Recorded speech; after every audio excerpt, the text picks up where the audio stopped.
श्रीदेवी भागवत सतम स्कंद में तीर्थ अध्याय में भक्तों आपको सुकन्या का चरण मुनि के साथ विवाह करना, यह कथा आपको सुनाऊंगा। आप इसको ध्यानपूर्वक सुनिए और इस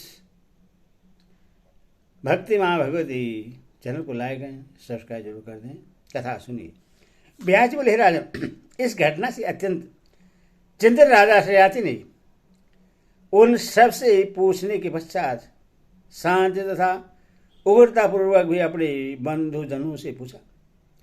समस्त प्रजाजन और अपने पिता को अत्यंत दुखी देखकर तथा अपने द्वारा उन छिद्रों में कांटा चुभाने की बात को सोचकर उस सुकन्या ने यह कहा, हे पिताजी, वन में खेलती हुई मैंने लताओं से घिरा हुआ 2 छिद्रों वाले एक विशाल बल्बिक देखा।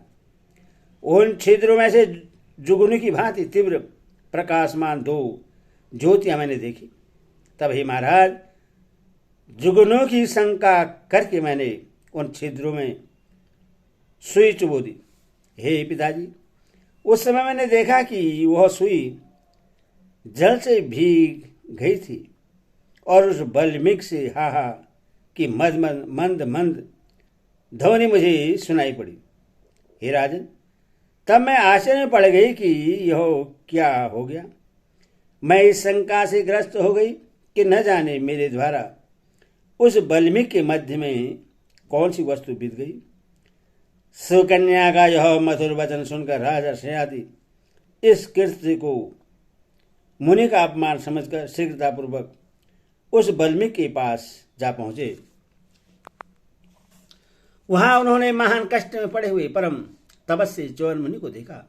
तब से उन्होंने मुनि के शरीर पर जमी हुई विशाल बल्मिक भाभी को हटाया। इसके बाद राजा श्रेयाति ने दंड की भांति पृथ्वी पर पड़कर मुनि भार्गव को प्रणाम करके उनकी स्तुति की और पुनः वे हाथ जोड़कर विनम्रतापूर्वक उनसे कहने लगे, हे महाभाग, मेरी पुत्री खेल रही थी, उसी ने यह दुष्कर्म कर दिया है। हे ब्राह्मण, उस बालिका के द्वारा अनजान में किए गए इस अपराध को आप क्षमा कर दें।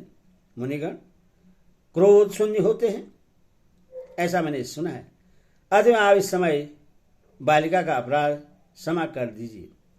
व्यास जी बोले, उनकी बात सुनकर च्यवन मुनि नम्रतापूर्वक खड़े उन राजा को अत्यंत दुखित जानकर उनसे कहने लगे। च्यवन बोले, हे राजन, मैं कभी भी लेश मात्र क्रोध नहीं करता। आपकी पुत्री की तरह मुझे पीड़ा पहुंचाए जाने पर भी मैंने अभी तक आपको सांप नहीं दिया है। हे महिपति, इस समय मुझ निरपराध के नेत्रों में पीड़ा उत्पन्न हो रही है।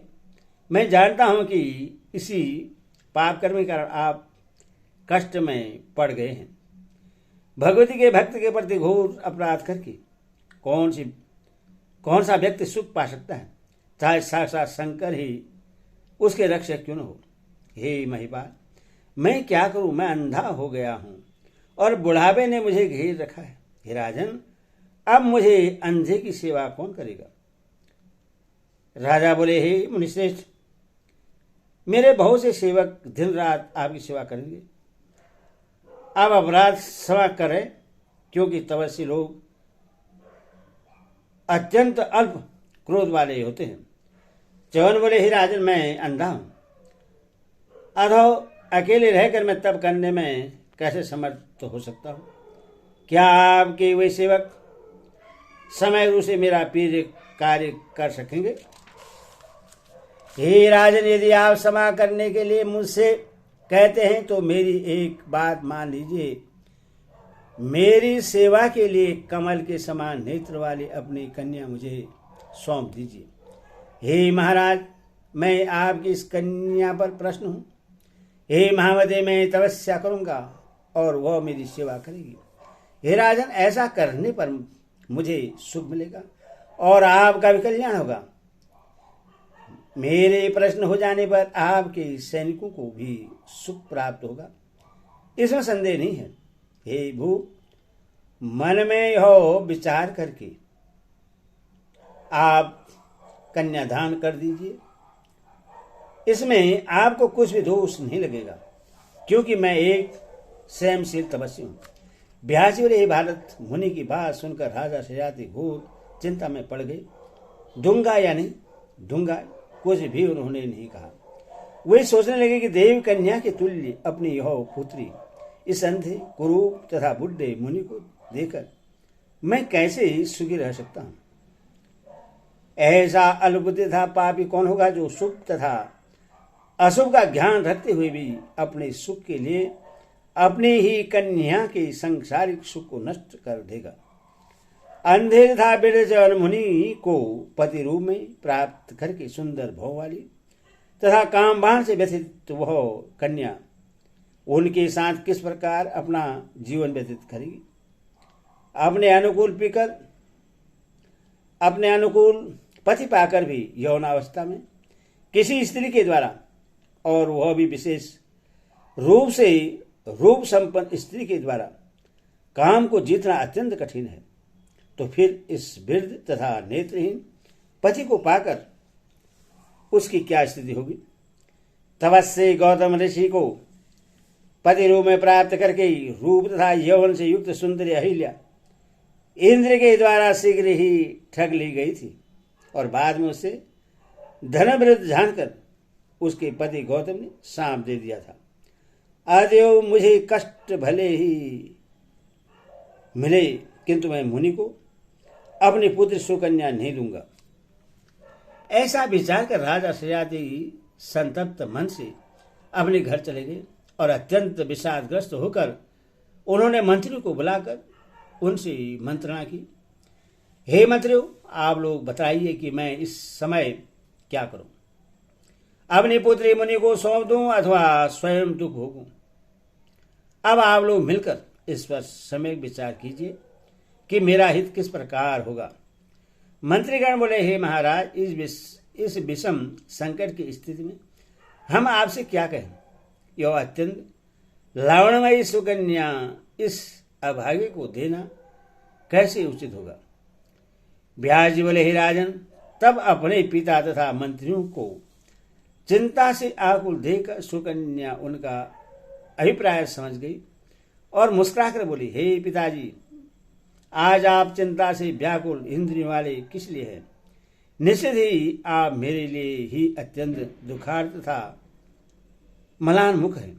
अतएव हे पिताजी, मैं अभी भयाक्रांत मुनि चौन के पास जाकर और उन्हें आश्वस्त करके अपने को अर्पित कर प्रश्न करूंगी। इस प्रकार सुकन्या ने जो बात कही उसे सुनकर प्रश्न मन वाले राजा शयाति ने सचिवों के समक्ष उससे कहा, हे पुत्री, तुम अबला हो, अतएव विदिता से ग्रस्त तथा अंधे तथा विशेष रूप से क्रोधी मुनि की सेवा उस वर्ण में कैसे कर पाओगे। मैं इस प्रकार के रूप से युक्त पर रति के तुल्य सुंदरी कन्या को वार्ध वक्त से ग्रस्त शरीर वाले अंधे मुनि को अपने सुख के लिए भला कैसे दे दूं। पिता को चाहिए कि वह अपनी पुत्री समान अवस्था, जाति तथा सामर्थ्य वाले तथा धन धान्य से संपन्न व्यक्ति को सौंपे, किंतु धनहीन को कभी भी नहीं सौंपे। हे विशाल नयन वाली पुत्री, कहा तो तुम ऐसी रूपवती और कहाँ वन में रहने वाला हो वृद्ध मुनि। ऐसी स्थिति में मैं अपनी पुत्री को उस अयुग को भला कैसे अर्पित करूं। हे मनोहरे, हे कमल पत्र के समान नेत्र वाली, छोटी सी पर्णकुटी में जो सदा निवास करता है, ऐसे वर के साथ तुम्हारी विवाह की कल्पना भी मैं कैसे कर सकता हूं। मेरी तथा मेरे सैनिकों की मृत्यु हो जाए, यह तो मेरे लिए उत्तम है, किंतु हे पिक भाषणी, तुम्हें एक अंधे को सौंप देना मुझे अच्छा नहीं लग रहा है। होना तो होकर ही रहता है, किंतु मैं अपने धैर्य का त्याग नहीं करूंगा। और हे सुशोणी, तुम निश्चित रहो, मैं तुम्हें उस अंधे मुनि को कभी भी नहीं सौंप सकता। हे पुत्री, मेरा राज्य और यहाँ तक कि मेरा शरीर भी रहे अथवा चला जाए, किंतु मैं उस नेत्रहीन मुनि को तुम्हें किसी भी स्थिति में नहीं दूंगा। तथा पिता का वह वचन सुनकर अत्यंत प्रश्नमुख वाली सुकन्या ने उनसे यह स्नेहयुक्त वचन कहा। सुकन्या बोली, हे पिताजी, मेरे लिए आप चिंता न करें और अब मुझे मुनि को सौंप दीजिए, क्योंकि मेरे लिए ऐसा कर देने से संपूर्ण प्रजा को सुख प्राप्त होगा। मैं हर प्रकार से संतुष्ट होकर उस निर्जन वन में अपने परम पवित्र वृद्ध पति की आगाध श्रद्धा से सेवा करूंगी और साध संपत्ति सदधर्म का पूर्ण तत्परता के साथ पालन करूंगी। हे निस्वाह पिताजी, भोग विलास में मेरी अभिरुचि नहीं है, आप अपने चित्त में स्थिरता रखिए। व्यास जी बोले, उस सुकन्या की बातें सुनकर सभी मंत्री आश्चर्य पड़ गए और राजा भी परम प्रश्न होकर मुनि के पास गए।